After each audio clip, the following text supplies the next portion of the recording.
السلام علیکم ګرانو مینوالو، ستړي مه شئ.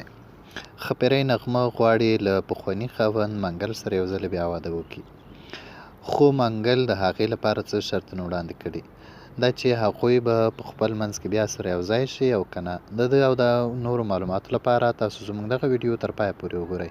موږ به دا ټول معلومات تاسو لپاره په دې ویډیو کې خپاره کوو. له هغې مخکې چې تاسو دغه ویډیو وګورئ، لومړی زموږ دغه چینل سبسکرایب کړئ، دغه ویډیو لایک او شیر کړئ تر څو دغه ویډیو ډېره خپره شي. ښاپیرۍ نغمه چې پخوا یې له خپل خاوند منګل څخه طلاق اخیستی و، یو ځل بیا غواړي له هغه سره واده وکړي.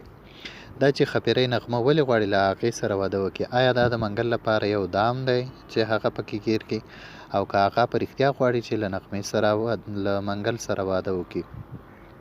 په دې اړه باندې منګل تر اوسه پورې څه نه دي ویلي، خو هغه منګل پخوا ویلي وو چې که نغمه په هر ډول رضا شوه، زه حاضر یم چې له هغې سره واده وکړم. حتی تر دې پورې چې هغې په یوه تلویزیوني مرکه کې د خلکو سر په مخ باندې ژړلي هم وو. خو اصل ګپ دا دی چې نغمې منګل ته دام کېښود، او دا چې منګل به یې په کې وغورځېږي یا نه، دا به وخت ووایي. اصلي خبره دا ده چې اسلام آباد کې د BBC خبریال خدای نور ناصر لنډه موده وړاندې کابل ته راغلی و، نو خبره یې دغسې کوله چې د نغمې دویم خاوند راته زنګ کړی و چې نغمې ته مې رسمي طلاق ورکړی دی.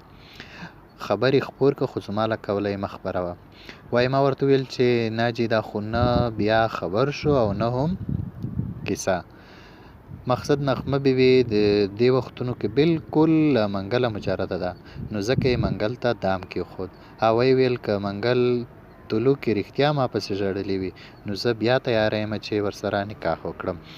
دا چې منګل به بیا له نغمې سره نکاح وکړي او که نه، دا به له هغې سره یو ځای شي او که نه شي یو ځای.